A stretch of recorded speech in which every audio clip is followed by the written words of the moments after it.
英語聞き流しリスニング、英語テキストと MP3 ダウンロード、その他の物語はホームページからお聞きいただけます。88thpp.com 88thpp.com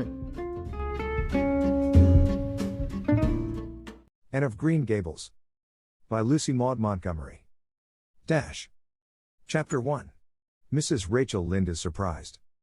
Mrs. Rachel Lynde lived just where the Avonlea main road dipped down into a little hollow, fringed with alders and ladies' eardrops and traversed by a brook that had its source away back in the woods of the old Cuthbert place. It was reputed to be an intricate, headlong brook in its earlier course through those woods, with dark secrets of pool and cascade, but by the time it reached Lynde's Hollow it was a quiet, well-conducted little stream, for not even a brook could run past Mrs. Rachel Lynde's door without due regard for decency and decorum. It probably was conscious that Mrs. Rachel was sitting at her window, keeping a sharp eye on everything that passed, from brooks and children up, and that if she noticed anything odd or out of place she would never rest until she had ferreted out the whys and wherefores thereof.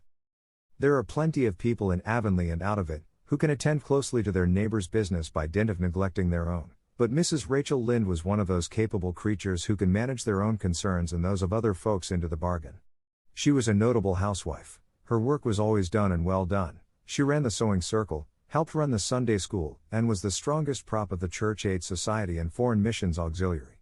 Yet with all this Mrs. Rachel found abundant time to sit for hours at her kitchen window, knitting cotton warp quilts. She had knitted 16 of them, as Avonlea housekeepers were wont to tell in awed voices, and keeping a sharp eye on the main road that crossed the hollow and wound up the steep red hill beyond.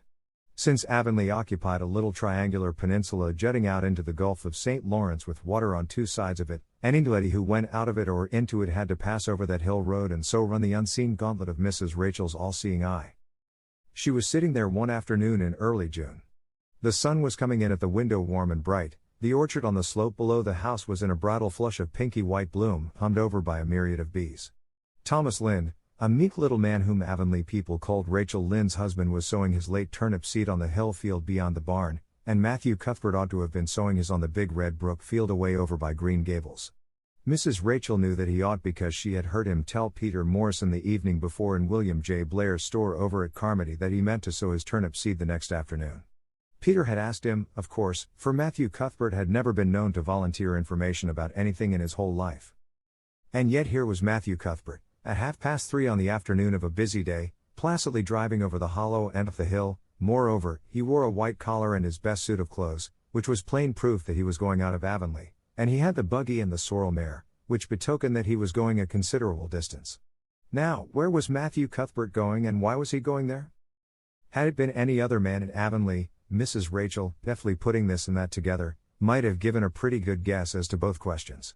But Matthew so rarely went from home that it must be something pressing and unusual which was taking him. He was the shyest man alive and hated to have to go among strangers or to any place where he might have to talk.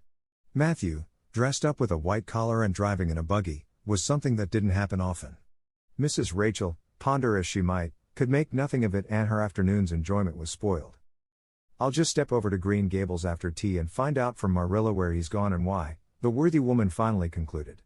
"He doesn't generally go to town this time of year and he never visits. If he'd run out of turnip seed he wouldn't dress up and take the buggy to go for more. He wasn't driving fast enough to be going for a doctor.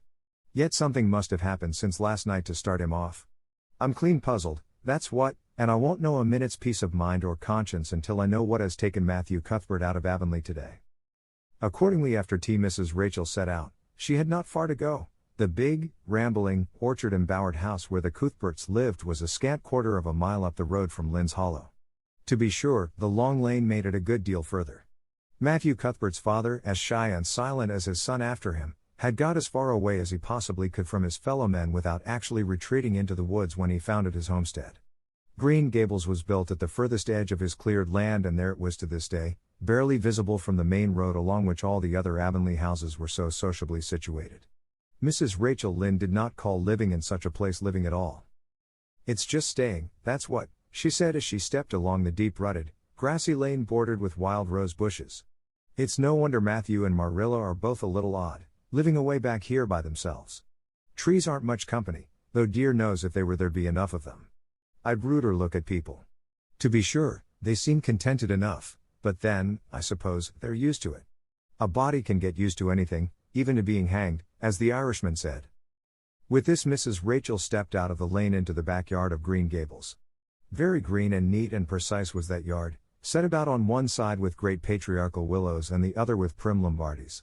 Not a stray stick nor stone was to be seen, for Mrs. Rachel would have seen it if there had been. Privately, she was of the opinion that Marilla Cuthbert swept that yard over as often as she swept her house. One could have eaten a meal off the ground without overbrimming the proverbial peck of dirt. Mrs. Rachel rapped smartly at the kitchen door and stepped in when bidden to do so. The kitchen at Green Gables was a cheerful apartment, or would have been cheerful if it had not been so painfully clean as to give it something of the appearance of an unused parlor.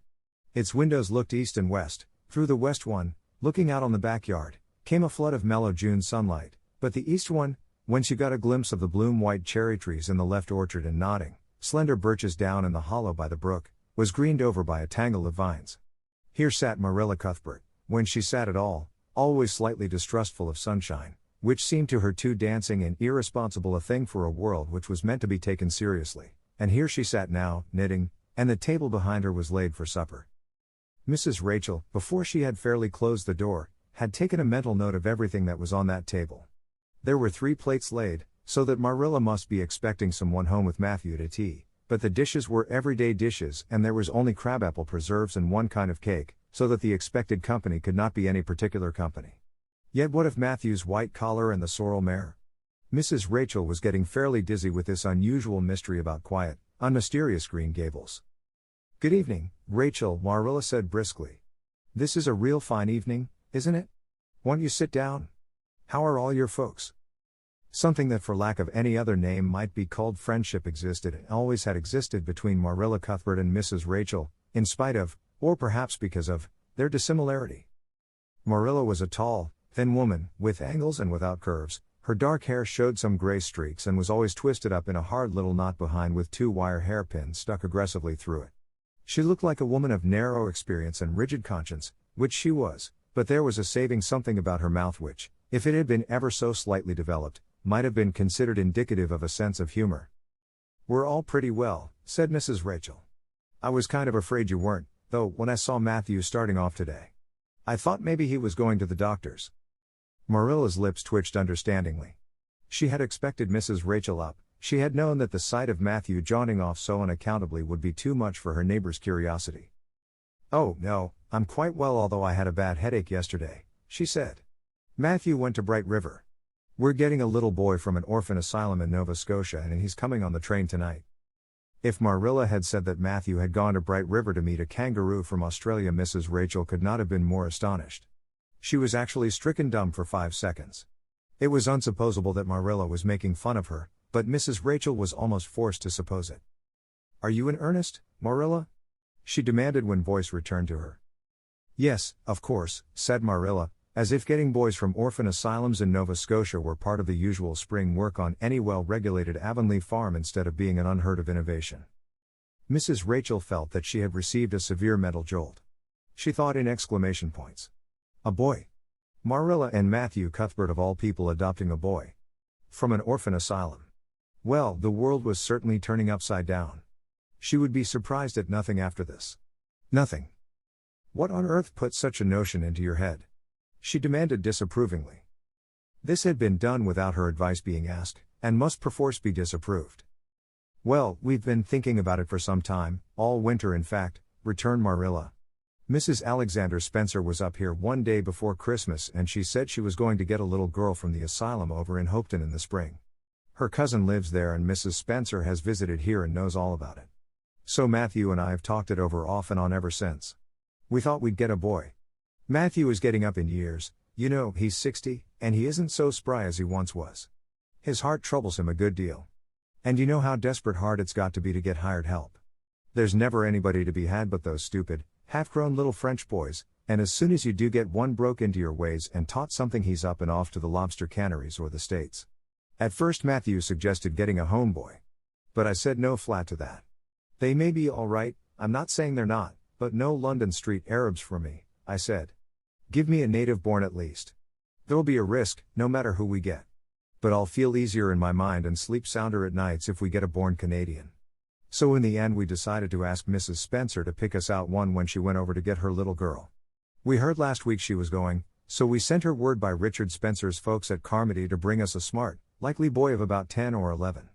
We decided that would be the best age, old enough to be of some use in doing chores right off and young enough to be trained up proper.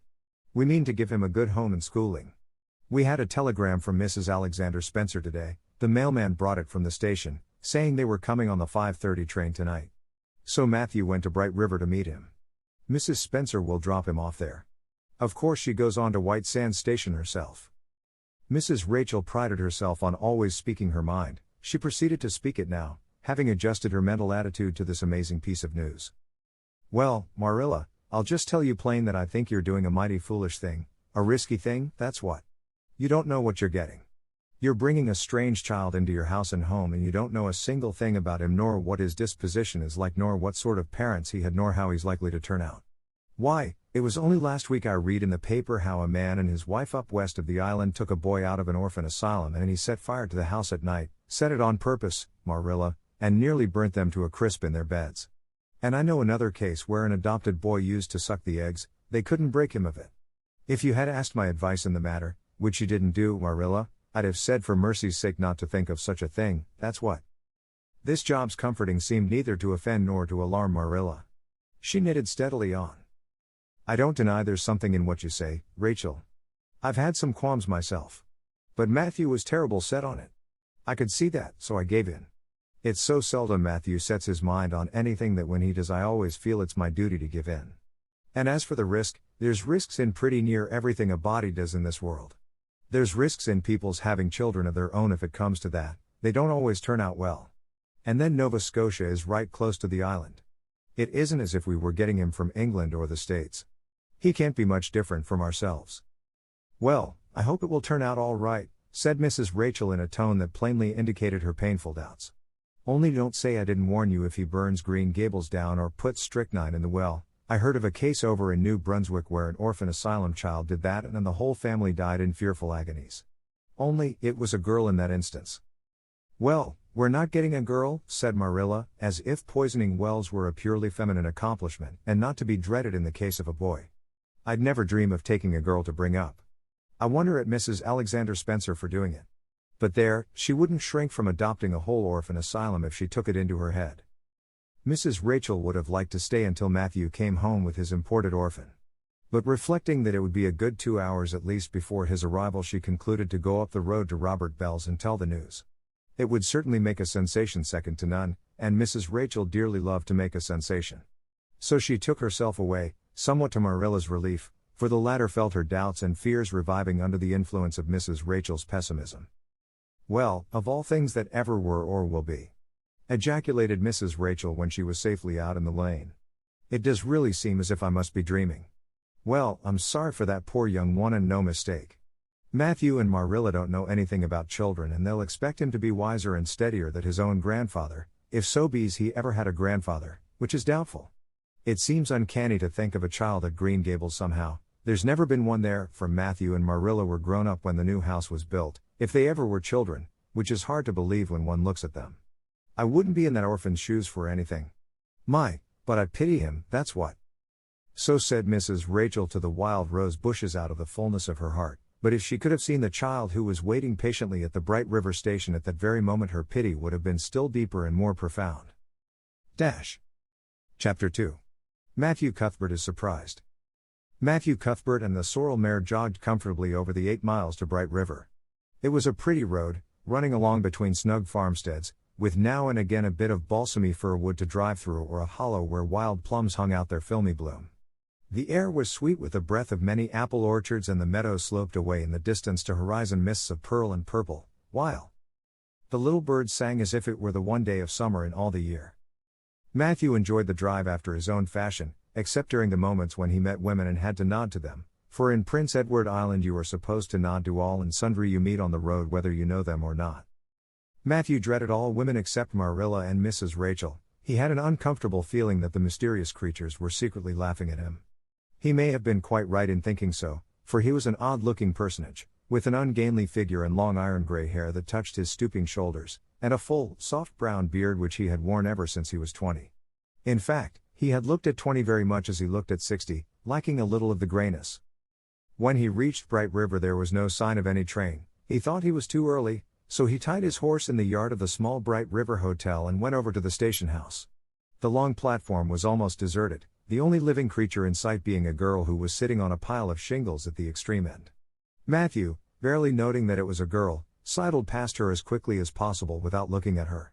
Had he looked he could hardly have failed to notice the tense rigidity and expectation of her attitude and expression. She was sitting there waiting for something or somebody and, since sitting and waiting was the only thing to do just then, she sat and waited with all her might and main. Matthew encountered the station master locking up the ticket office preparatory to going home for supper, and asked him if the 5:30 train would soon be along. "The 5:30 train has been in and gone half an hour ago," answered that brisk official. "But there was a passenger dropped off for you, a little girl. She's sitting out there on the shingles. I asked her to go into the ladies' waiting room, but she informed me gravely that she preferred to stay outside. There was more scope for imagination, she said. She's a case, I should say." "I'm not expecting a girl," said Matthew blankly. "It's a boy I've come for. He should be here. Mrs. Alexander Spencer was to bring him over from Nova Scotia for me." The station master whistled. "Guess there's some mistake," he said. "Mrs. Spencer came off the train with that girl and gave her into my charge. Said you and your sister were adopting her from an orphan asylum and that you would be along for her presently. That's all I know about it, and I haven't got any more orphans concealed hereabouts." "I don't understand," said Matthew helplessly, wishing that Marilla was at hand to cope with the situation. "Well, you'd better question the girl," said the station master carelessly. "I dare say she'll be able to explain. She's got a tongue of her own, that's certain. Maybe they were out of boys of the brand you wanted." He walked jauntily away, being hungry, and the unfortunate Matthew was left to do that which was harder for him than bearding a lion in its den, walk up to a girl, a strange girl, an orphan girl, and demand of her why she wasn't a boy. Matthew groaned in spirit as he turned about and shuffled gently down the platform towards her. She had been watching him ever since he had passed her and she had her eyes on him now. Matthew was not looking at her and would not have seen what she was really like if he had been, but an ordinary observer would have seen this, a child of about 11, garbed in a very short, very tight, very ugly dress of yellowish-gray wincey. She wore a faded brown sailor hat and beneath the hat, extending down her back, were 2 braids of very thick, decidedly red hair. Her face was small, white and thin, also much freckled, her mouth was large and so were her eyes, which looked green in some lights and moods and gray in others. So far, the ordinary observer, an extraordinary observer might have seen that the chin was very pointed and pronounced, that the big eyes were full of spirit and vivacity, that the mouth was sweet-lipped and expressive, that the forehead was broad and full. In short, our discerning extraordinary observer might have concluded that no commonplace soul inhabited the body of this stray woman-child of whom shy Matthew Cuthbert was so ludicrously afraid. Matthew, however, was spared the ordeal of speaking first, for as soon as she concluded that he was coming to her she stood up, grasping with one thin brown hand the handle of a shabby, old-fashioned carpet-bag, the other she held out to him. "I suppose you are Mr. Matthew Cuthbert of Green Gables?" she said in a peculiarly clear, sweet voice. "I'm very glad to see you. I was beginning to be afraid you weren't coming for me and I was imagining all the things that might have happened to prevent you. I had made up my mind that if you didn't come for me tonight I'd go down the track to that big wild cherry tree at the bend, and climb up into it to stay all night. I wouldn't be a bit afraid, and it would be lovely to sleep in a wild cherry tree all white with bloom in the moonshine, don't you think? You could imagine you were dwelling in marble halls, couldn't you? And I was quite sure you would come for me in the morning, if you didn't tonight." Matthew had taken the scrawny little hand awkwardly in his. Then and there he decided what to do. He could not tell this child with the glowing eyes that there had been a mistake. He would take her home and let Marilla do that. She couldn't be left at Bright River anyhow, no matter what mistake had been made, so all questions and explanations might as well be deferred until he was safely back at Green Gables. "I'm sorry I was late," he said shyly. "Come along. The horse is over in the yard. Give me your bag." "Oh, I can carry it," the child responded cheerfully. "It isn't heavy. I've got all my worldly goods in it, but it isn't heavy.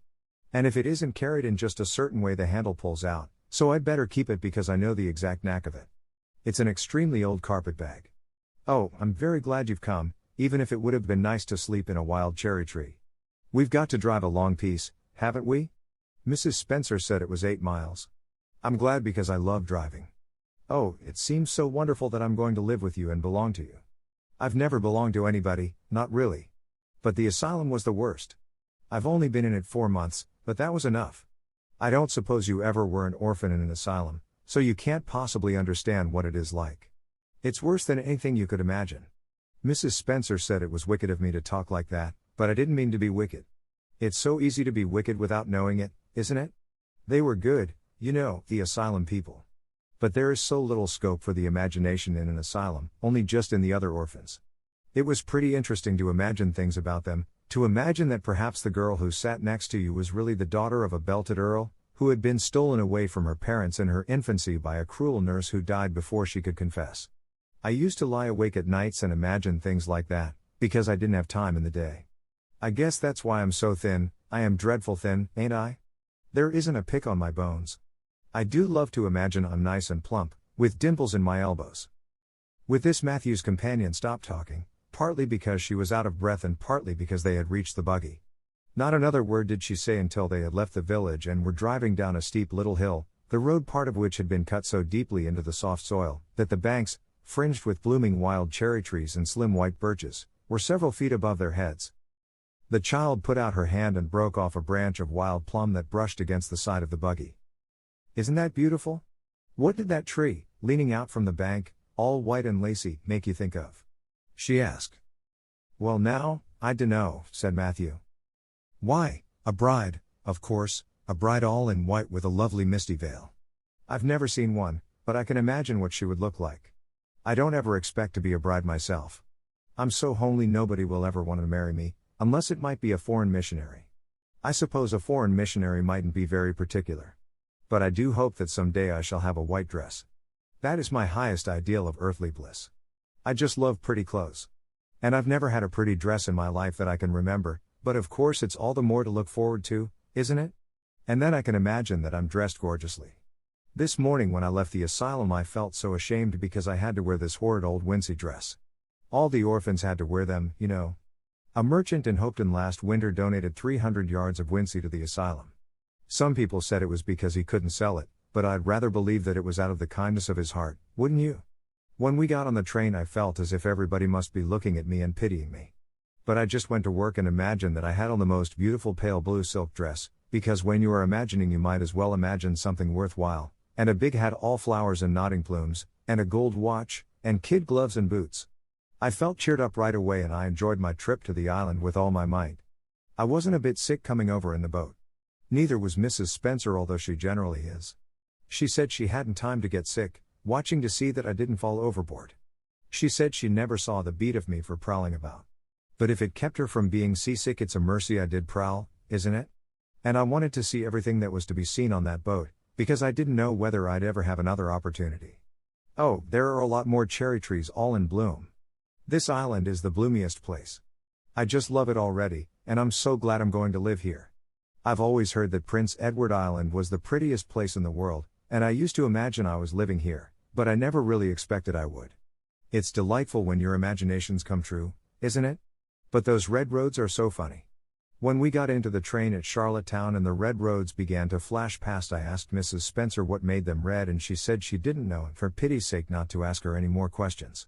She said I must have asked her 1,000 already. I suppose I had, too, but how you going to find out about things if you don't ask questions? And what does make the roads red? Well now, I dunno, said Matthew. Well, that is one of the things to find out sometime. Isn't it splendid to think of all the things there are to find out about? It just makes me feel glad to be alive. It's such an interesting world. It wouldn't be half so interesting if we know all about everything, would it? There'd be no scope for imagination then, would there? But am I talking too much? People are always telling me I do. Would you rather I didn't talk? If you say so, I'll stop. I can stop when I make up my mind to it, although it's difficult. Matthew, much to his own surprise, was enjoying himself. Like most quiet folks, he liked talkative people when they were willing to do the talking themselves and did not expect him to keep up his end of it. But he had never expected to enjoy the society of a little girl. Women were bad enough in all conscience, but little girls were worse. He detested the way they had of sidling past him timidly, with sidewise glances, as if they expected him to gobble them up at a mouthful if they ventured to say a word. That was the Avonlea type of well-bred little girl. But this freckled witch was very different, and although he found it rather difficult for his slower intelligence to keep up with her brisk mental processes, he thought that he kind of liked her chatter. So he said as shyly as usual. "Oh, you can talk as much as you like. I don't mind." "Oh, I'm so glad. I know you and I are going to get along together fine. It's such a relief to talk when one wants to and not be told that children should be seen and not heard. I've had that said to me a million times if I have once. And people laugh at me because I use big words. But if you have big ideas, you have to use big words to express them, haven't you?" "Well now, that seems reasonable," said Matthew. "Mrs. Spencer said that my tongue must be hung in the middle. But it isn't, it's firmly fastened at one end. Mrs. Spencer said your place was named Green Gables. I asked her all about it. And she said there were trees all around it. I was gladder than ever. I just love trees. And there weren't any at all about the asylum, only a few poor weeny teeny things out in front with little whitewashed cagey things about them. They just looked like orphans themselves, those trees did. It used to make me want to cry to look at them. I used to say to them, 'Oh, you poor little things. If you were out in a great big woods with other trees all around you and little mosses and June bells growing over your roots and a brook not far away and birds singing in your branches, you could grow, couldn't you? But you can't where you are. I know just exactly how you feel, little trees. I felt sorry to leave them behind this morning.' You do get so attached to things like that, don't you? Is there a brook anywhere near Green Gables? I forgot to ask Mrs. Spencer that." "Well now, yes, there's one right below the house. Fancy. It's always been one of my dreams to live near a brook. I never expected I would, though. Dreams don't often come true, do they? Wouldn't it be nice if they did? But just now I feel pretty nearly perfectly happy. I can't feel exactly perfectly happy because, well, what color would you call this?" She twitched one of her long glossy braids over her thin shoulder and held it up before Matthew's eyes. Matthew was not used to deciding on the tints of ladies' tresses, but in this case there couldn't be much doubt. "It's red, ain't it?" he said. The girl let the braid drop back with a sigh that seemed to come from her very toes and to exhale forth all the sorrows of the ages.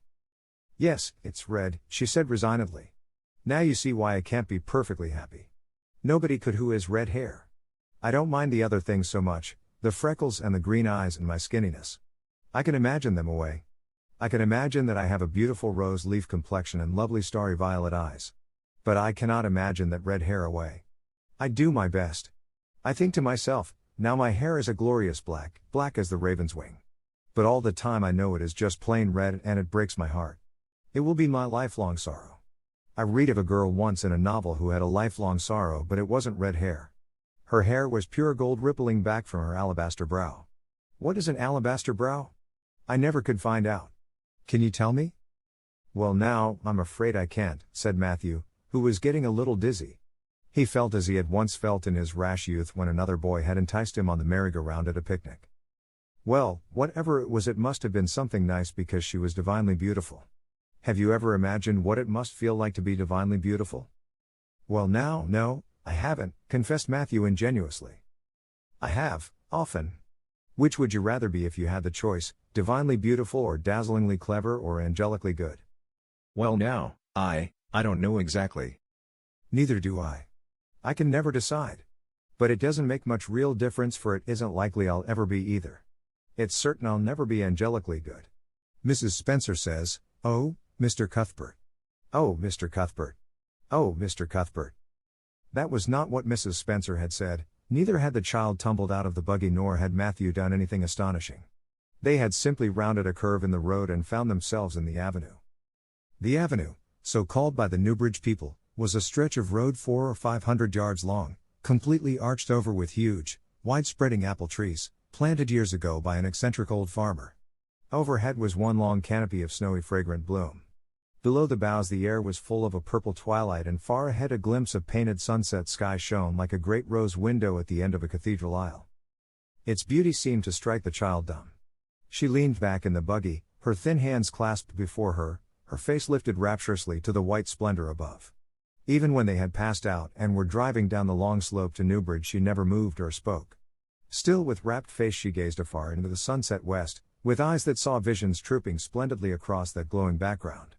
Through Newbridge, a bustling little village where dogs barked at them and small boys hooted and curious faces peered from the windows, they drove, still in silence.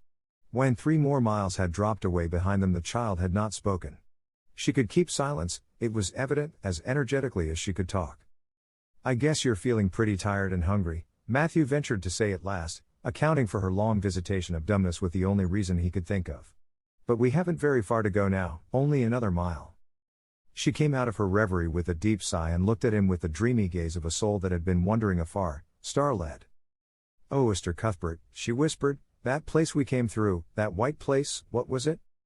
"Well now, you must mean the avenue," said Matthew after a few moments' profound reflection. "It is a kind of pretty place."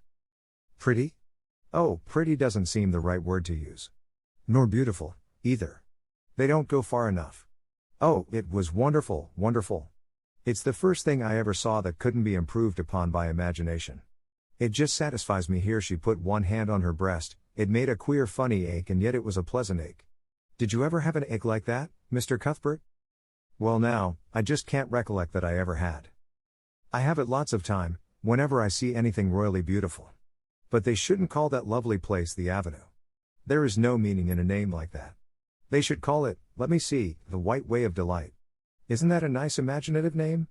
When I don't like the name of a place or a person, I always imagine a new one and always think of them so. There was a girl at the asylum whose name was Hepzibah Jenkins, but I always imagined her as Rosalia de Vere. Other people may call that place the Avenue, but I shall always call it the White Way of Delight.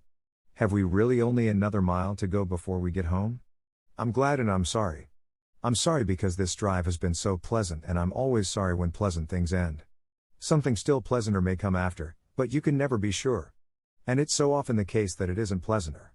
That has been my experience anyhow. But I'm glad to think of getting home. You see, I've never had a real home since I can remember. It gives me that pleasant ache again just to think of coming to a really truly home. Oh, isn't that pretty?" They had driven over the crest of a hill.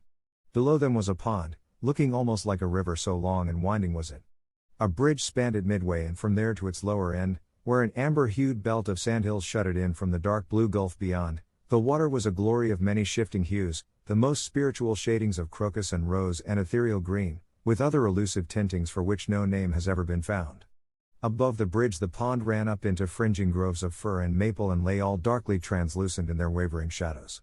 Here and there a wild plum leaned out from the bank like a white-clad girl tiptoeing to her own reflection. From the marsh at the head of the pond came the clear, mournfully sweet chorus of the frogs. There was a little grey house peering around a white apple orchard on a slope beyond, and, although it was not yet quite dark, a light was shining from one of its windows. "That's Barry's Pond," said Matthew. "Oh, I don't like that name, either. I shall call it, let me see, the Lake of Shining Waters.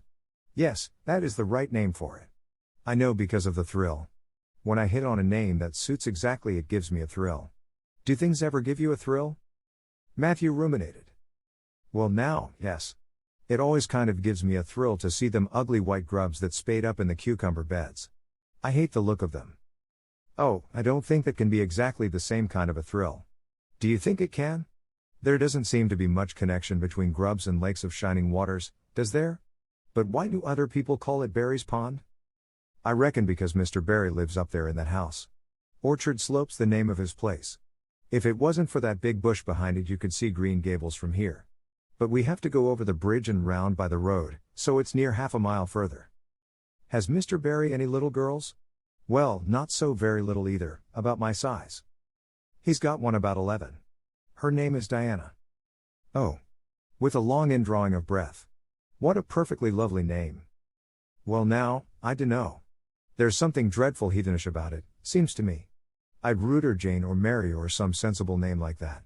But when Diana was born there was a schoolmaster boarding there, and they gave him the naming of her, and he called her Diana. I wish there had been a schoolmaster like that around when I was born, then. Oh, here we are at the bridge. I'm going to shut my eyes tight. I'm always afraid going over bridges.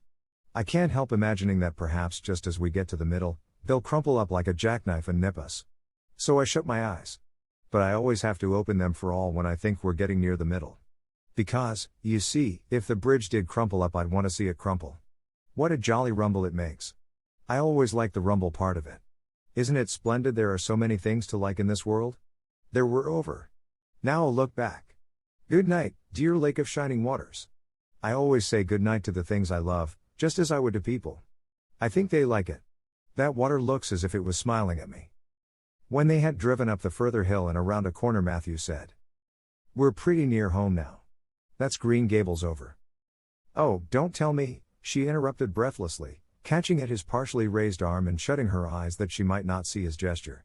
Let me guess. I'm sure I'll guess right. She opened her eyes and looked about her. They were on the crest of a hill. The sun had set some time since, but the landscape was still clear in the mellow afterlight. To the west a dark church spire rose up against a marigold sky. Below was a little valley and beyond a long, gently rising slope with snug farmsteads scattered along it. From one to another the child's eyes darted, eager and wistful. At last they lingered on one away to the left, far back from the road, dimly white with blossoming trees in the twilight of the surrounding woods. Over it, in the stainless southwest sky, a great crystal white star was shining like a lamp of guidance and promise. That's it, isn't it? She said, pointing. Matthew slapped the reins on the sorrel's back delightedly. Well now, you've guessed it. But I reckon Mrs. Spencer described it so's you could tell. No, she didn't. Really she didn't. All she said might just as well have been about most of those other places. I hadn't any real idea what it looked like. But just as soon as I saw it I felt it was home. Oh, it seems as if I must be in a dream. Do you know, my arm must be black and blue from the elbow up, for I've pinched myself so many times today. Every little while a horrible sickening feeling would come over me and I'd be so afraid it was all a dream. Then I'd pinch myself to see if it was real, until suddenly I remembered that even supposing it was only a dream I'd better go on dreaming as long as I could, so I stopped pinching. But it is real and we're nearly home. With a sigh of rapture she relapsed into silence. Matthew stirred uneasily. He felt glad that it would be Marilla and not he who would have to tell this waif of the world that the home she longed for was not to be hers after all. They drove over Lynn's Hollow, where it was already quite dark, but not so dark that Mrs. Rachel could not see them from her window vantage, and up the hill and into the long lane of Green Gables. By the time they arrived at the house Matthew was shrinking from the approaching revelation with an energy he did not understand. It was not of Marilla or himself he was thinking or of the trouble this mistake was probably going to make for them, but of the child's disappointment. When he thought of that rapt light being quenched in her eyes he had an uncomfortable feeling that he was going to assist at murdering something, much the same feeling that came over him when he had to kill a lamb or calf or any other innocent little creature. The yard was quite dark as they turned into it and the poplar leaves were rustling silkily all round it. Listen to the trees talking in their sleep, she whispered, as he lifted her to the ground. What nice dreams they must have. Then, holding tightly to the carpetbag which contained all her worldly goods, she followed him into the house. Chapter 3. Marilla Cuthbert is surprised. Marilla came briskly forward as Matthew opened the door. But when her eyes fell on the odd little figure in the stiff, ugly dress, with the long braids of red hair and the eager, luminous eyes, she stopped short in amazement. Matthew Cuthbert, who's that? She ejaculated. Where is the boy? There wasn't any boy, said Matthew wretchedly. There was only her. He nodded at the child, remembering that he had never even asked her name. No boy. But there must have been a boy, insisted Marilla. We sent word to Mrs. Spencer to bring a boy. Well, she didn't. She brought her. I asked the station master. And I had to bring her home. She couldn't be left there, no matter where the mistake had come in. Well, this is a pretty piece of business, ejaculated Marilla. During this dialogue the child had remained silent, her eyes roving from one to the other, all the animation fading out of her face. Suddenly she seemed to grasp the full meaning of what had been said. Dropping her precious carpetbag she sprang forward a step and clasped her hands. You don't want me? She cried. You don't want me because I'm not a boy. I might have expected it. Nobody ever did want me. I might have known it was all too beautiful to last. I might have known nobody really did want me. Oh, shall I do? I'm going to burst into tears. Burst into tears she did. Sitting down on a chair by the table, flinging her arms out upon it, and burying her face in them, she proceeded to cry stormily. Marilla and Matthew looked at each other deprecatingly across the stove. Neither of them knew what to say or do. Finally Marilla stepped lamely into the breach. Well, there's no need to cry so about it. Yes, there is need. The child raised her head quickly, revealing a tear-stained face and trembling lips. You would cry, too, if you were an orphan and had come to a place you thought was going to be home and found that they didn't want you because you weren't a boy. Oh, this is the most tragical thing that ever happened to me.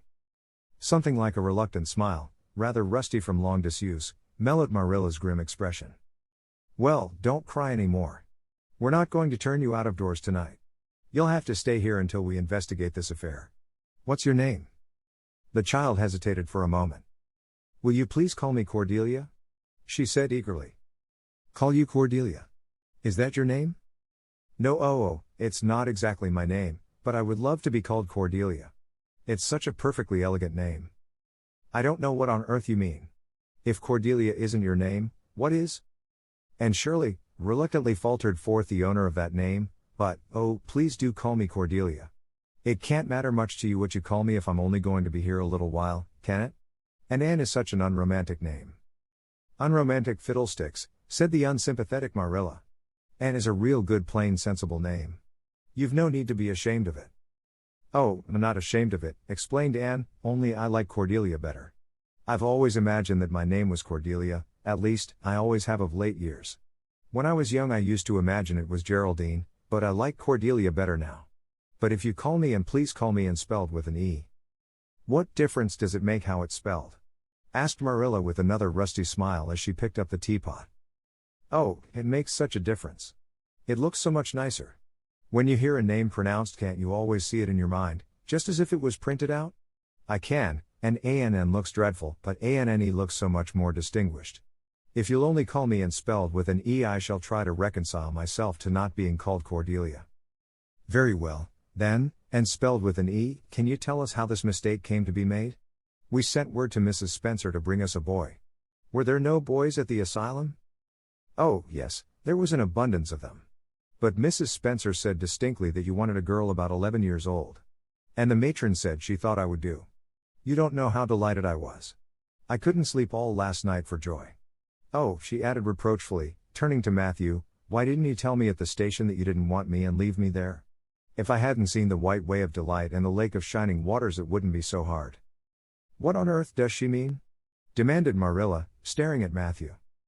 She's just referring to some conversation we had on the road," said Matthew hastily. "I'm going out to put the mare in, Marilla. Have tea ready when I come back." "Did Mrs. Spencer bring anybody over besides you?" continued Marilla when Matthew had gone out. "She brought Lily Jones for herself. Lily is only 5 years old and she is very beautiful and had nut brown hair. If I was very beautiful and had nut brown hair, would you keep me?" "No. We want a boy to help Matthew on the farm. A girl would be of no use to us. Take off your hat. I'll lay it and your bag on the hall table." Anne took off her hat meekly. Matthew came back presently and they sat down to supper. But Anne could not eat. In vain she nibbled at the bread and butter and pecked at the crabapple preserve out of the little scalloped glass dish by her plate. She did not really make any headway at all. "You're not eating anything," said Marilla sharply, eyeing her as if it were a serious shortcoming. And sighed. "I can't. I'm in the depths of despair." "Can you eat when you are in the depths of despair?" "I've never been in the depths of despair, so I can't say," responded Marilla. "Weren't you? Well, did you ever try to imagine you were in the depths of despair?" "No, I didn't." "Then I don't think you can understand what it's like. It's a very uncomfortable feeling indeed. When you try to eat, a lump comes right up in your throat and you can't swallow anything, not even if it was a chocolate caramel. I had one chocolate caramel once 2 years ago and it was simply delicious. I've often dreamed since then that I had a lot of chocolate caramels, but I always wake up just when I'm going to eat them. I do hope you won't be offended because I can't eat. Everything is extremely nice, but still I cannot eat." "I guess she's tired," said Matthew, who hadn't spoken since his return from the barn. "Best put her to bed, Marilla." Marilla had been wondering where Anne should be put to bed. She had prepared a couch in the kitchen chamber for the desired and expected boy. But, although it was neat and clean, it did not seem quite the thing to put a girl there somehow. But the spare room was out of the question for such a stray waif, so there remained only the east gable room. Marilla lighted a candle and told Anne to follow her, which Anne spiritlessly did, taking her hat and carpetbag from the hall table as she passed. The hall was fearsomely clean, the little gable chamber in which she presently found herself seemed still cleaner. Marilla set the candle on a three-legged, three-cornered table and turned down the bedclothes. "I suppose you have a nightgown?" she questioned. And nodded. "Yes, I have two. The matron of the asylum made them for me. They're fearfully skimpy. There is never enough to go around in an asylum, so things are always skimpy, at least in a poor asylum like ours. I hate skimpy nightdresses. But one can dream just as well in them as in lovely trailing ones, with frills around the neck, that's one consolation. Well, undress as quick as you can and go to bed. I'll come back in a few minutes for the candle. I daren't trust you to put it out yourself. You'd likely set the place on fire. When Marilla had gone and looked around her wistfully. The whitewashed walls were so painfully bare and staring that she thought they must ache over their own bareness. The floor was bare, too, except for a round braided mat in the middle such as Anne had never seen before. In one corner was the bed, a high, old-fashioned one with 4 dark, low-turned posts. In the other corner was the aforesaid 3-cornered table adorned with a fat, red velvet pincushion hard enough to turn the point of the most adventurous pin. Above it hung a little 6x8 mirror. Midway between table and bed was the window, with an icy white muslin frill over it, and opposite it was the washstand. The whole apartment was of a rigidity not to be described in words, but which sent a shiver to the very marrow of Anne's bones. With a sob she hastily discarded her garments, put on the skimpy nightgown and sprang into bed, where she burrowed face downward into the pillow and pulled the clothes over her head. When Marilla came up for the light, various skimpy articles of raiment scattered most untidily over the floor and a certain tempestuous appearance of the bed were the only indications of any presence save her own. She deliberately picked up Anne's clothes, placed them neatly on a prim yellow chair, and then, taking up the candle, went over to the bed. "Good night," she said, a little awkwardly, but not unkindly. Anne's white face and big eyes appeared over the bedclothes with a startling suddenness. "How can you call it a good night when you know it must be the very worst night I've ever had?" she said reproachfully. Then she dived down into invisibility again. Marilla went slowly down to the kitchen and proceeded to wash the supper dishes. Matthew was smoking, a sure sign of perturbation of mind. He seldom smoked, for Marilla set her face against it as a filthy habit, but at certain times and seasons he felt driven to it, and then Marilla winked at the practice, realizing that a mere man must have some vent for his emotions. "Well, this is a pretty kettle of fish," she said wrathfully. "This is what comes of sending word instead of going ourselves. Richard Spencer's folks have twisted that message somehow. One of us will have to drive over and see Mrs. Spencer tomorrow, that's certain. This girl will have to be sent back to the asylum." "Yes, I suppose so," said Matthew reluctantly. "You suppose so? Don't you know it? Well now, she's a real nice little thing, Marilla. It's kind of a pity to send her back when she's so set on staying here." "Matthew Cuthbert, you don't mean to say you think we ought to keep her?" Marilla's astonishment could not have been greater if Matthew had expressed a predilection for standing on his head. "Well, now, no, I suppose not exactly," stammered Matthew, uncomfortably driven into a corner for his precise meaning. "I suppose, we could hardly be expected to keep her." "I should say not. What good would she be to us?" "We might be some good to her," said Matthew suddenly and unexpectedly. "Matthew Cuthbert, I believe that child has bewitched you. I can see as plain that you want to keep her." "Well now, she's a real interesting little thing," persisted Matthew. "You should have heard her talk coming from the station." "Oh, she can talk fast enough. I saw that at once. It's nothing in her favor, either. I don't like children who have so much to say. I don't want an orphan girl, and if I did, she isn't the style I'd pick out. There's something I don't understand about her. No, she's got to be dispatched straightway back to where she came from." "I could hire a French boy to help me," said Matthew, "and she'd be company for you." "I'm not suffering for company," said Marilla shortly. "And I'm not going to keep her." "Well now, it's just as you say, of course, Marilla," said Matthew, rising and putting his pipe away. "I'm going to bed." To bed went Matthew. And to bed, when she had put her dishes away, went Marilla, frowning most resolutely. And upstairs, in the east gable, a lonely, heart-hungry, friendless child cried herself to sleep. Chapter 4. Morning at Green Gables. It was broad daylight when Anne awoke and sat up in bed, staring confusedly at the window through which a flood of cheery sunshine was pouring and outside of which something white and feathery waved across glimpses of blue sky. For a moment she could not remember where she was. First came a delightful thrill, as something very pleasant, then a horrible remembrance. This was Green Gables, and they didn't want her because she wasn't a boy. But it was morning, and, yes, it was a cherry tree in full bloom outside of her window. With a bound she was out of bed and across the floor. She pushed up the sash. It went up stiffly and creakily, as if it hadn't been opened for a long time, which was the case, and it stuck so tight that nothing was needed to hold it up. Anne dropped on her knees and gazed out into the June morning, her eyes glistening with delight. Oh, wasn't it beautiful? Wasn't it a lovely place? Suppose she wasn't really going to stay here. She would imagine she was. There was scope for imagination here. A huge cherry tree grew outside, so close that its boughs tapped against the house, and it was so thick-set with blossoms that hardly a leaf was to be seen. On both sides of the house was a big orchard, one of apple trees and one of cherry trees, also showered over with blossoms, and their grass was all sprinkled with dandelions. In the garden below were lilac trees purple with flowers, and their dizzily sweet fragrance drifted up to the window on the morning wind.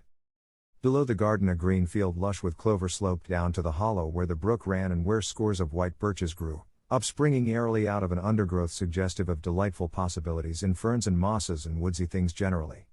Beyond it was a hill, green and feathery with spruce and fir. There was a gap in it where the gray gable end of the little house she had seen from the other side of the lake of shining waters was visible. Off to the left were the big barns, and beyond them, away down over green, low-sloping fields, was a sparkling blue glimpse of sea. Anne's beauty-loving eyes lingered on it all, taking everything greedily in. She had looked on so many unlovely places in her life, poor child, but this was as lovely as anything she had ever dreamed. She knelt there, lost to everything but the loveliness around her, until she was startled by a hand on her shoulder. Marilla had come in unheard by the small dreamer. "It's time you were dressed," she said curtly. Marilla really did not know how to talk to the child, and her uncomfortable ignorance made her crisp and curt when she did not mean to be. Anne stood up and drew a long breath. "Oh, isn't it wonderful?"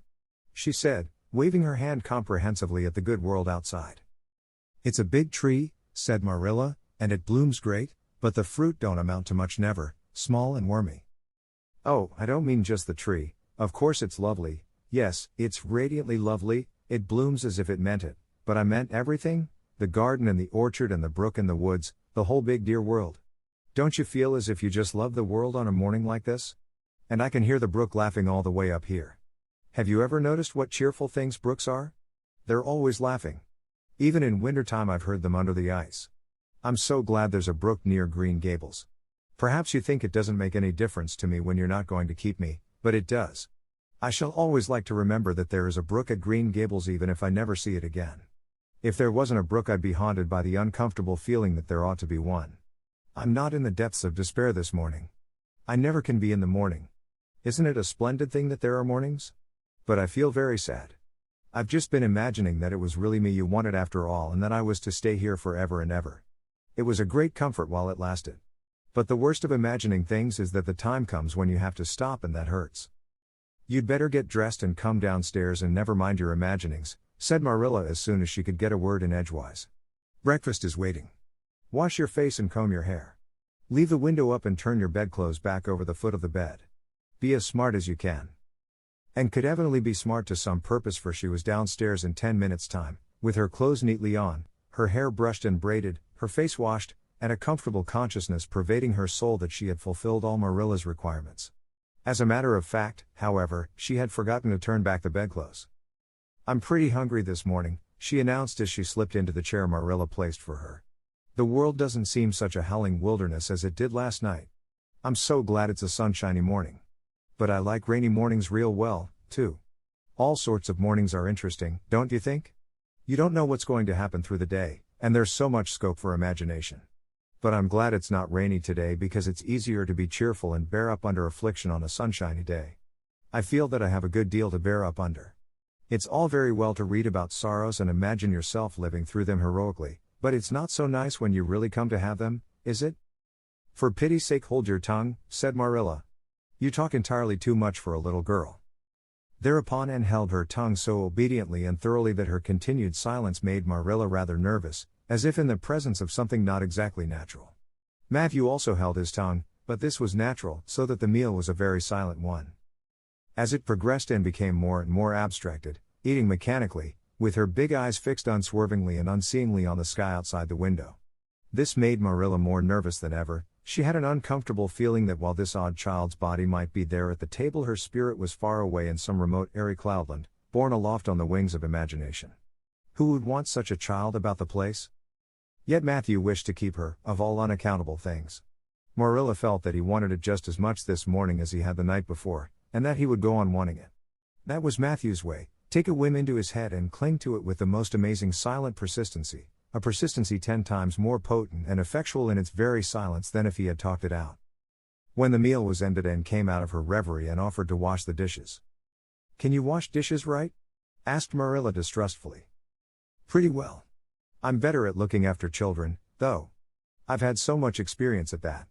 It's such a pity you haven't any here for me to look after. I don't feel as if I wanted any more children to look after than I've got at present. You're problem enough in all conscience. What's to be done with you I don't know. Matthew is a most ridiculous man. I think he's lovely, said Anne reproachfully. He is so very sympathetic. He didn't mind how much I talked, he seemed to like it. I felt that he was a kindred spirit as soon as ever I saw him. You're both queer enough, if that's what you mean by kindred spirits, said Marilla with a sniff. Yes, you may wash the dishes. Take plenty of hot water, and be sure you dry them well. I've got enough to attend to this morning, for I'll have to drive over to White Sands in the afternoon and see Mrs. Spencer. You'll come with me and we'll settle what's to be done with you. After you finish the dishes, go upstairs and make your bed. And wash the dishes deftly enough, as Marilla, who kept a sharp eye on the process, discerned. Later on she made her bed less successfully, for she had never learned the art of wrestling with a feather tick. But his was done somehow and smoothed down, and then Marilla, to get rid of her, told her she might go out of doors and amuse herself until dinner time. And flew to the door, face alight, eyes glowing. On the very threshold she stopped short, wheeled about, came back and sat down by the table, light and glow as effectually blotted out as if someone had clapped an extinguisher on her. What's the matter now? Demanded Marilla. I don't dare go out, said Anne, in the tone of a martyr relinquishing all earthly joys. If I can't stay here, there is no use in my loving Green Gables.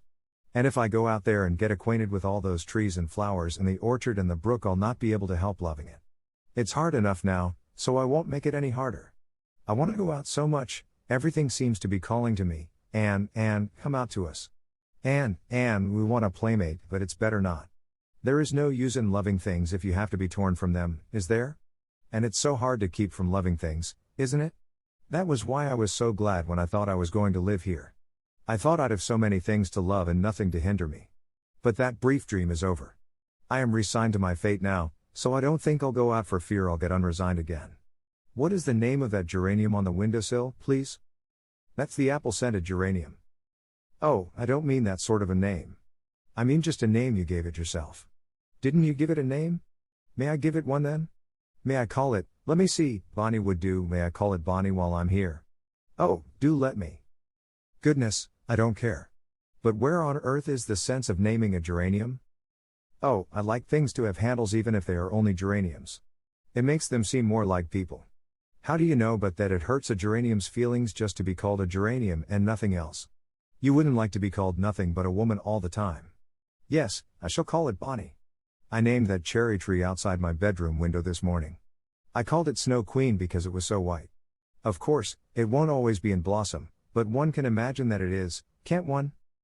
I never in all my life saw or heard anything to equal her, muttered Marilla, beating a retreat down to the cellar after potatoes. She is kind of interesting, as Matthew says. I can feel already that I'm wondering what on earth she'll say next. She'll be casting a spell over me, too. She's cast it over Matthew. That look he gave me when he went out said everything he said or hinted last night over again. I wish he was like other men and would talk things out. A body could answer back then and argue him into reason. But what's to be done with a man who just looks? And had relapsed into reverie, with her chin in her hands and her eyes on the sky, when Marilla returned from her cellar pilgrimage. There Marilla left her until the early dinner was on the table. I suppose I can have the mare and buggy this afternoon, Matthew? Said Marilla. Matthew nodded and looked wistfully at Anne. Marilla intercepted the look and said grimly, I'm going to drive over to White Sands and settle this thing.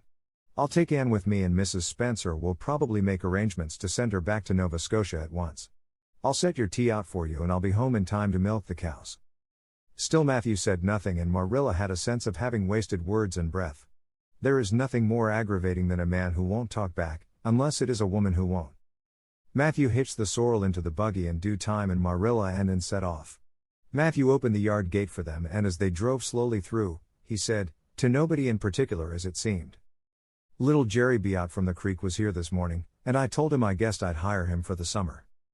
Marilla made no reply, but she hit the unlucky sorrel such a vicious clip with the whip that the fat mare, unused to such treatment, whizzed indignantly down the lane at an alarming pace. Marilla looked back once as the buggy bounced along and saw that aggravating Matthew leaning over the gate, looking wistfully after them. Chapter 5. Anne's History. Do you know, said Anne confidentially, I've made up my mind to enjoy this drive. It's been my experience that you can nearly always enjoy things if you make up your mind firmly that you will. Of course, you must make it up firmly. I am not going to think about going back to the asylum while we're having our drive. I'm just going to think about the drive. Oh, look, there's one little early wild rose out. Isn't it lovely? Don't you think it must be glad to be a rose? Wouldn't it be nice if roses could talk? I'm sure they could tell us such lovely things. And isn't pink the most bewitching color in the world? I love it, but I can't wear it. Red-headed people can't wear pink, not even in imagination. Did you ever know of anybody whose hair was red when she was young, but got to be another color when she grew up? No, I don't know as I ever did, said Marilla mercilessly, and I shouldn't think it likely to happen in your case either. And sighed. Well, that is another hope gone. My life is a perfect graveyard of buried hopes. That's a sentence I read in a book once, and I say it over to comfort myself whenever I'm disappointed in anything. I don't see where the comforting comes in myself, said Marilla. Why? Because it sounds so nice and romantic, just as if I were a heroine in a book, you know. I am so fond of romantic things, and a graveyard full of buried hopes is about as romantic a thing as one can imagine, isn't it? I'm rather glad I have one. Are we going across the Lake of Shining Waters today? We're not going over Barry's Pond, if that's what you mean by your Lake of Shining Waters. We're going by the Shore Road. Shore Road sounds nice, said Anne dreamily. Is it as nice as it sounds? Just when you said Shore Road I saw it in a picture in my mind, as quick as that. And White Sands is a pretty name, too, but I don't like it as well as Avonlea. Avonlea is a lovely name. It just sounds like music. How far is it to White Sands? It's 5 miles, and as you're evidently bent on talking you might as well talk to some purpose by telling me what you know about yourself. Oh, what I know about myself isn't really worth telling, said Anne eagerly. If you'll only let me tell you what I imagine about myself you'll think it ever so much more interesting. No, I don't want any of your imaginings. Just you stick to bald facts. Begin at the beginning. Where were you born and how old are you? I was 11 last March, said Anne, resigning herself to bald facts with a little sigh. And I was born in Bolingbroke, Nova Scotia. My father's name was Walter Shirley, and he was a teacher in the Bolingbroke High School. My mother's name was Bertha Shirley. Aren't Walter and Bertha lovely names? I'm so glad my parents had nice names. It would be a real disgrace to have a father named, well, say Jedediah, wouldn't it? I guess it doesn't matter what a person's name is as long as he behaves himself, said Marilla, feeling herself called upon to inculcate a good and useful moral. Well, I don't know. And looked thoughtful. I read in a book once that a rose by any other name would smell as sweet, but I've never been able to believe it. I don't believe a rose would be as nice if it was called a thistle or a skunk cabbage. I suppose my father could have been a good man even if he had been called Jedediah, but I'm sure it would have been a cross. Well, my mother was a teacher in the high school, too, but when she married father she gave up teaching, of course. A husband was enough responsibility. Mrs. Thomas said that they were a pair of babies and as poor as church mice. They went to live in a weeny teeny little yellow house in Bolingbroke. I've never seen that house, but I've imagined it thousands of times. I think it must have had honeysuckle over the parlor window and lilacs in the front yard and lilies of the valley just inside the gate. Yes, and muslin curtains in all the windows. Muslin curtains give a house such an air. I was born in that house. Mrs. Thomas said I was the homeliest baby she ever saw. I was so scrawny and tiny and nothing but eyes, but that mother thought I was perfectly beautiful. I should think a mother would be a better judge than a poor woman who came in to scrub, wouldn't you? I'm glad she was satisfied with me anyhow. I would feel so sad if I thought I was a disappointment to her, because she didn't live very long after that, you see. She died of fever when I was just 3 months old. I do wish she'd lived long enough for me to remember calling her mother. I think it would be so sweet to say mother, don't you? And father died 4 days afterwards from fever too. That left me an orphan and folks were at their wits' end, so Mrs. Thomas said, what to do with me. You see, nobody wanted me even then. It seems to be my fate.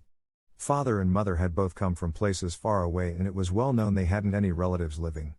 Finally Mrs. Thomas said she'd take me, though she was poor and had a drunken husband. She brought me up by hand. Do you know if there is anything in being brought up by hand ought to make people who are brought up that way better than other people? Because whenever I was naughty Mrs. Thomas would ask me how I could be such a bad girl when she had brought me up by hand, reproachful like.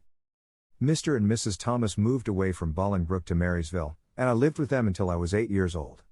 I helped look after the Thomas children. There were 4 of them younger than me, and I can tell you they took a lot of looking after.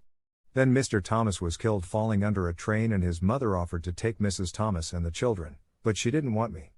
Mrs. Thomas was at her wit's end, so she said, what to do with me. Then Mrs. Hammond from up the river came down and said she'd take me, seeing I was handy with children, and I went up the river to live with her in a little clearing among the stumps. It was a very lonesome place. I'm sure I could never have lived there if I hadn't had an imagination. Mr. Hammond worked a little sawmill up there, and Mrs. Hammond had 8 children. She had twins 3 times. I like babies in moderation, but twins 3 times in succession is too much. I told Mrs. Hammond so firmly, when the last pair came. I used to get so dreadfully tired carrying them about. I lived up river with Mrs. Hammond over 2 years, and then Mr. Hammond died and Mrs. Hammond broke up housekeeping. She divided her children among her relatives and went to the States. I had to go to the asylum at Hopeton, because nobody would take me. They didn't want me at the asylum, either, they said they were overcrowded as it was. But they had to take me and I was there 4 months until Mrs. Spencer came. And finished up with another sigh, of relief this time. Evidently she did not like talking about her experiences in a world that had not wanted her. Did you ever go to school? Demanded Marilla, turning the sorrel mare down the shore road. Not a great deal. I went a little the last year I stayed with Mrs. Thomas. When I went upriver we were so far from a school that I couldn't walk it in winter and there was a vacation in summer, so I could only go in the spring and fall. But of course I went while I was at the asylum. I can read pretty well and I know ever so many pieces of poetry off by heart, The Battle of Hohenlinden and Edinburgh after Flodden, and Bingen of the Rhine, and most of The Lady of the Lake and most of The Seasons by James Thompson. Don't you just love poetry that gives you a crinkly feeling up and down your back? There is a piece in the Fifth Reader, The Downfall of Poland, that is just full of thrills. Of course, I wasn't in the Fifth Reader, I was only in the 4th, but the big girls used to lend me theirs to read. Were those women, Mrs. Thomas and Mrs. Hammond, good to you? Asked Marilla, looking at Anne out of the corner of her eye. Oh, faltered Anne. Her sensitive little face suddenly flushed scarlet and embarrassment sat on her brow. Oh, they meant to be, I know they meant to be just as good and kind as possible. And when people mean to be good to you, you don't mind very much when they're not quite, always. They had a good deal to worry them, you know. It's a very trying to have a drunken husband, you see, and it must be very trying to have twins 3 times in succession, don't you think? But I feel sure they meant to be good to me. Marilla asked no more questions. Anne gave herself up to a silent rapture over the shore road and Marilla guided the sorrel abstractedly while she pondered deeply. Pity was suddenly stirring in her heart for the child. What a starved, unloved life she had had, a life of drudgery and poverty and neglect, for Marilla was shrewd enough to read between the lines of Anne's history and divine the truth. No wonder she had been so delighted at the prospect of a real home.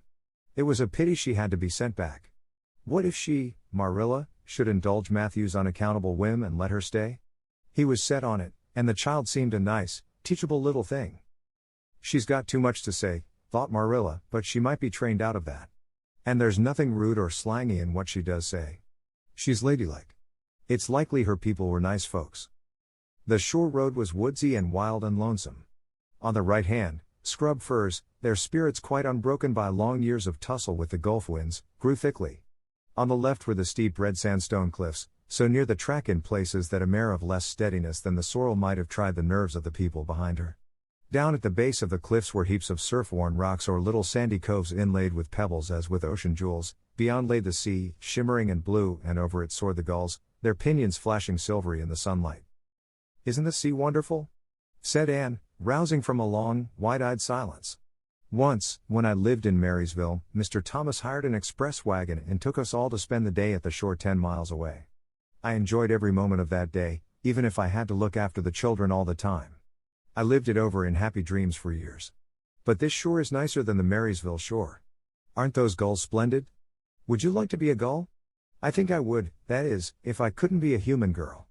Don't you think it would be nice to wake up at sunrise and swoop down over the water and away out over that lovely blue all day, and then at night to fly back to one's nest? Oh, I can just imagine myself doing it. What big house is that just ahead, please?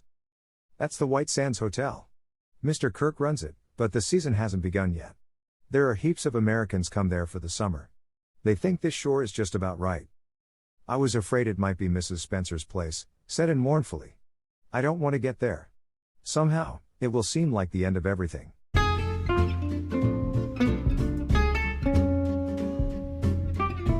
英語聞き流しリスニング、英語テキストと MP3 ダウンロード、その他の物語はホームページからお聞きいただけます。